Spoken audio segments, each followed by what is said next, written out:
சில மனிதர்களும் கோவில் உண்டியலும்ங்கிற பற்றி நான் பேசுகிறேங்க.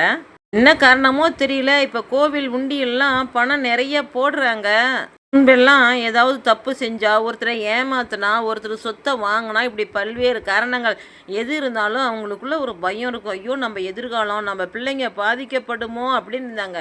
இப்போலாம் என்ன தெரியுமா ஆயிடுச்சு, கோவிலில் போய் உண்டியலில் காசை போட்டுட்டோம்னா, சாமிக்கு எதையாவது செஞ்சிட்டோம்னா, சாமி நம்மளை விட்டுரும் அப்படின்னு நினச்சிக்கிட்டு என்னென்னவோ சாமிக்கு செய்கிறேன்னு செய்கிறாங்க. இந்த காலத்தில் ஒரு பழமொழி இருக்கும், அறுத்த கைக்கு சுண்ணாம்பு தராதங்கன்னு. அதாவது கையில் ஏதாவது காயம் பட்டுன்னா சுண்ணாம்பு விலை மதிப்பு ரொம்ப குறைவான பொருள், அதை கொடுத்து அதில் வச்சா சரியாக போயிருப்பாங்க. ஆனால் அதுக்கு கூட சுண்ணாம்பு தராத ஆள் என்ன பண்ணும், கோவிலில் அதையும் இதையும் செய்யும். அப்போ ஏதோ அதில் ஒரு காரணம் இருக்குது. ஆனால் இவங்களுக்கெல்லாம் புரிய மாட்டேங்குது. நீ என்ன தான் கோவிலுக்கு என்ன நீ சாமிக்கு போய் செய்கிற, எல்லாமே கடவுளோட அதுதான். இதில் நான் செஞ்சேன் நீ செஞ்சேன்னு இதில் வேற ஒரு பெருமை. நான் ஒரு கோவிலுக்கு போயிருந்தேன், நிறைய கல்வெட்டுக்கள் இருந்தது.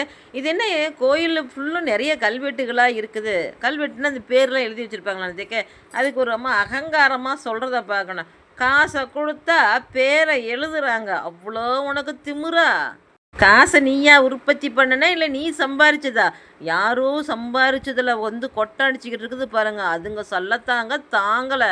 அதாவது சாமிக்கே நான் தான் செய்யணுங்கிற ஆணவத்தை பார்த்தீங்களா? இதெல்லாம் அறியாமை.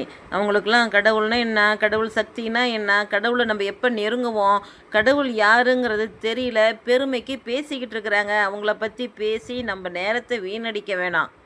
ஒரு மனுஷனுக்கு வயசு ஆகவும் அனுபவம் அதிகமரிக்கக்குள்ளேயும் என்ன தெரியுமா தோணும், எல்லாரும் நல்லா இருக்கணும் அப்படிங்கிறது தான் தோணும். ஆனால் இப்போலாம் அப்படி இல்லை. கம்பேரிசனு.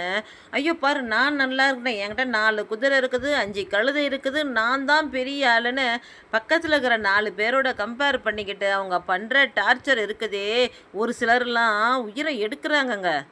இந்த மாதிரி ஆட்களுக்கு நாம் 10 ரூபா கையில் காசை கொடுத்து கூட விலகி போகிறது தான் நல்லது. இந்த உறவு நமக்கு தேவையே தேவையில்லை. காலங்காலமாக ஒரு கோவில் இருக்குங்க. ஆனால் இப்போ அதுக்கு போய் ஏதோ ஒரு சின்னதாக ஒரு வேலையை செஞ்சுட்டு இந்த கோவிலையே நான் தான் செஞ்சங்கிற மாதிரியும், என்னமோ இவங்க தான் இந்த கோயிலை தாங்குற மாதிரியும் இவங்க பண்ணுற அட்டகாசம் இருக்குதே. அப்பாப்பாப்பாப்பா நண்பர்களே, கோவில் உண்டியலில் கொண்டு போய் காசு போடுறத விட, ஏன்னா அது பல விதத்தில் பல கை மாறி ஒரு சில இடங்களில் சொல்கிறேன் என்னென்னவோ மாறி போய்கிறது. அந்த காசை அங்கே வேலை செய்கிற ஊழியர்களுக்கோ இல்லை அங்கே அந்த பகுதியில் இருக்கிற ஏழை மக்களுக்கு அவங்க வாழ்வாதாரம், தினமும் நம்ம காசு கொடுத்துருக்க முடியாது, அதை வச்சு அவங்க முன்னேறணும். அந்த மாதிரி ஏதாவது செஞ்சோம்னு வச்சுக்கோங்க, அவங்க மனசில் அது ரொம்ப பதிஞ்சிரும். காலத்துக்கும் நம்ம மறக்க மாட்டாங்க. நன்றி நண்பர்கள்.